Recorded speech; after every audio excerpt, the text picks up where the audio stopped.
Greeshma stood very still, like a doll someone had left on a shelf. Her blue prison dress looked 2 sizes too big. Her eyes were red because she had not slept well for many, many nights. Across the room sat Sharon's parents, Mary and Sunil. They held a picture of their only child, a smiling young man in a black graduation gown. Mary's fingers kept rubbing the glass as if she could warm the cold face inside. Then the judge walked in. Everyone stood up. Everyone sat down. You could hear a pin drop, yes, even in a noisy Indian courtroom. The judge spoke in a deep, echoing voice. Greeshma S. You fed poison to Mr. Sharon Raj and watched him die. You did it on purpose. For that, this court sentences you to death by hanging. The words flew across the room like sharp arrows. Mary cried so loudly, the marble floor shook. Sunil pressed his lips together, trying to be brave. Greeshma closed her eyes.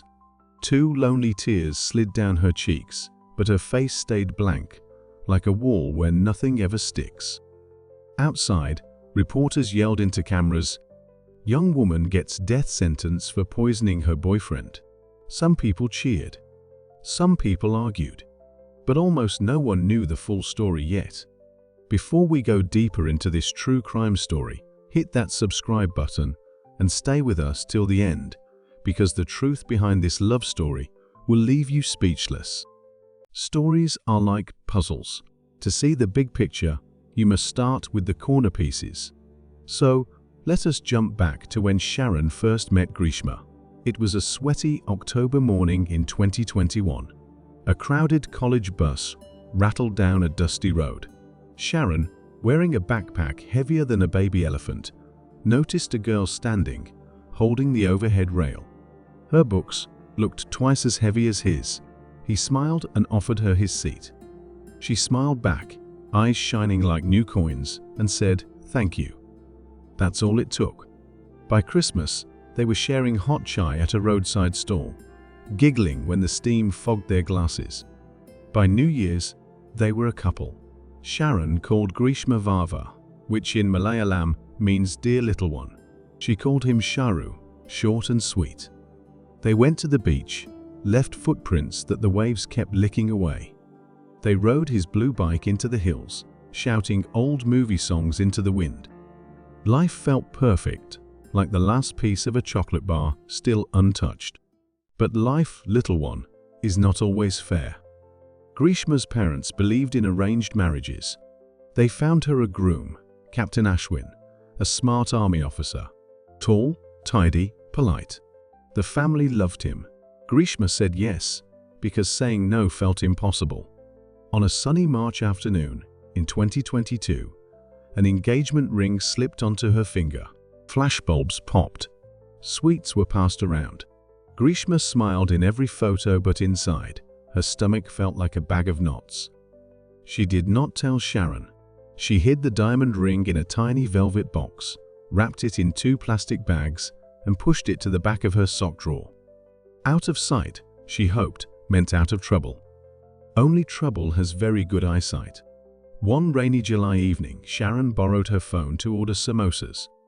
He opened her photo gallery by accident, and there was a picture, Greeshma wearing a fancy sari, hands covered in henna, ring shining like a small sun. His heart slammed against his ribs. "Sharon, Vava, what is this?" Greeshma, voice shaky, "My parents. They forced me, please, understand."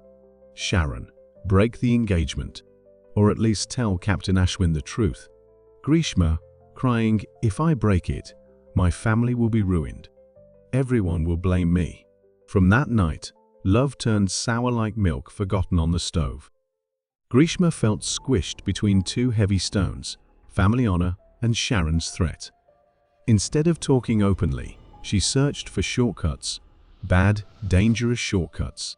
First try August, college canteen. She crushed 50 paracetamol tablets, hid the powder in a glass of mango juice. "Juice challenge," she joked. Sharon sipped, sputtered, spit it out.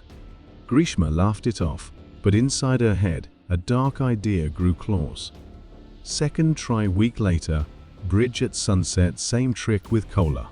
Sharon said, tastes funny, and poured it over the railing. Fail again.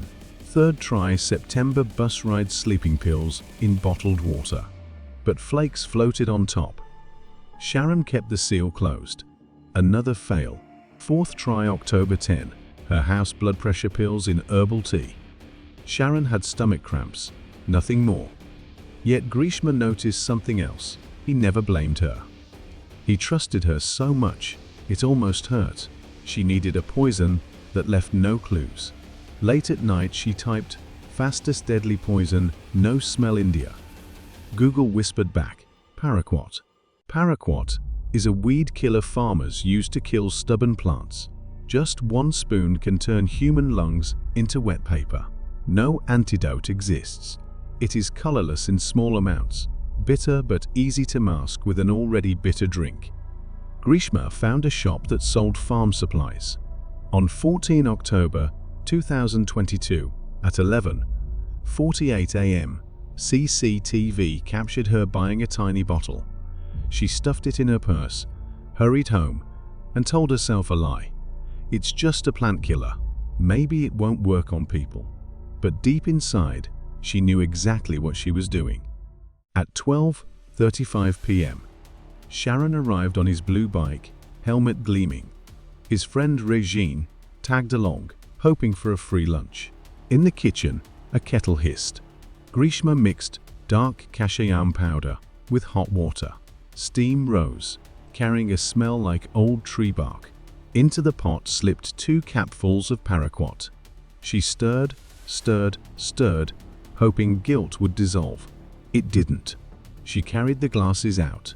Regine sniffed, made a face. Sharon raised his. To health and happiness. He drank half a glass. Poison slid down like a snake into his stomach. 40 minutes later, pain exploded. Sharon bent double, gasping. Vava, something's wrong. Regine rushed him away on the bike. Greeshma stayed behind, wiping sweat, ears buzzing with a single thought. He actually drank it. He was admitted in Parasala General Hospital. Doctors gave antacids. Pain grew. By night, Sharon's kidneys struggled. Transfer. Ambulance lights painted the road red. Thiruvananthapuram Medical College. Ventilator. Dialysis tubes. Smell of disinfectant. Days passed like slow-motion nightmares. Sharon's skin turned dark. His voice cracked. Yet when Greeshma visited, he tried to smile loyal till the end. On day 11, his organs could not fight anymore. Silence, then a howl from his mother that could have split mountains. Before Sharon lost full strength, he filmed himself on his phone, whispering, "Greeshma gave me something bitter." Mary Raj found that clip. After the funeral, she marched to the police station like a warrior queen. "Look," she said, showing the phone. "My son spoke the truth. Find it." Doctors shared the paraquat test result. Police called the crime branch. Inspector Raghavan watched the funeral clip, then the hospital file, then the CCTV of Greeshma buying weed killer. He felt a chill crawl up his spine. Case registered, suspicious death. Greeshma thought she had deleted her search history. She forgot about cloud backup, the giant invisible library in the sky. Forensic officers pulled it all down like magicians pulling scarves. Slow poison without smell. Paraquat dosage teaspoon. Juice dares to fool friends. They also found a note in her phone showing make Kashayam bitter anyway. Add medicine. Act normal. Hospital will call it food poison. But last step failed. Everything else worked too well. 31 October 2022. Greeshma sat in an interrogation room. She kept denying, until officers left her alone with her aunt. A CCTV camera watched and listened. Greeshma, whisper, "Auntie, I put paraquat. He drank more than I thought." Aunt, shocked. "Child, why?" Greeshma, "He said he'd ruin my wedding. I was scared. Please don't tell anyone." Next morning, that video hit the internet. People pressed play, covered their mouths, pressed play again. How can she talk so calmly? They asked. The trial was like a long play with many acts. Act 1. The lab expert showed how paraquat destroys lungs cell by cell. Act 2. Regine told the glass of death story. Act 3. The shop owner pointed a finger. Yes, she bought the bottle. Act 4. Phone tech displayed the deleted searches on a big TV screen. Act 5. Mary Raj spoke, voice trembling but clear. My son trusted her. Act 6. Defense lawyer said Greeshma was under extreme family pressure. Act 7. Prosecutor answered, pressure is not permission to poison. After 12 weeks, the jury and judge agreed. Guilty as charged. Greeshma now lives in cell C7. Morning bell rings at 6 a.m. Breakfast is 2 idlis and watery sambar. She sweeps the corridor, folds prison towels, braids another inmate's hair. At night, she dreams of an endless hallway with no doors. Some days she cries, tiny sobs so quiet even the rats can't hear. Other days she stares at the ceiling and whispers, Sharon, forgive me. The ceiling, of course, has no ears. 1 year after the funeral, Mary and Sunil planted a neem tree outside the hospital. They put up a sign for Sharon Raj. May truth grow tall, even when love falls. Students water it before exams, hoping good karma will help them pass. What people say. Ria, 16 years old. I'm checking my drinks from now on. Abdul, auto driver, love is okay, but use your brain. Teacher Mira, teach boys and girls to talk openly.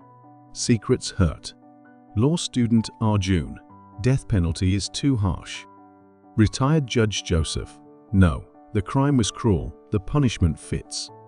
Everyone has an opinion, but opinions do not bring Sharon back, and they do not unlock Greeshma's cell. Trust your tummy, not just your heart. If food or drink tastes odd, stop. Talk before you act. One honest conversation can save many tears. Google never forgets. Anything you search can be found later. Family pressure is not a blank check. You always have choices, some hard, some harder, none lethal. Love is not control. If someone threatens you, or you threaten someone, that is not love. That is fear wearing a fake mustache. Greeshma's lawyers have appealed. High Court may take years. Maybe her sentence will change to life in prison. Maybe not. Meanwhile, Greeshma wakes up, sweeps, braids hair, goes to sleep, repeat. Sharon rests under the ground, beneath a tombstone that reads, beloved son and friend. Loved deeply, trusted fully, gone too soon. Stories don't always end with fireworks. Sometimes they end with a quiet lesson sitting in your pocket like a pebble. You feel it every time you reach for your phone or a glass of juice. So, here is that pebble for you. Drink wisely. Trust wisely. Love honestly. And if someone ever asks you why a neem tree grows outside a hospital in Kerala, tell them, because bitter truth, like neem, can still heal the world. If this story made your heart beat faster, tell someone the lessons. Share them in class, at lunch, on the bus. Speak loud, speak clear, so no other Sharon walks into a poisoned glass, and no other Greeshma thinks silence is easier than honesty.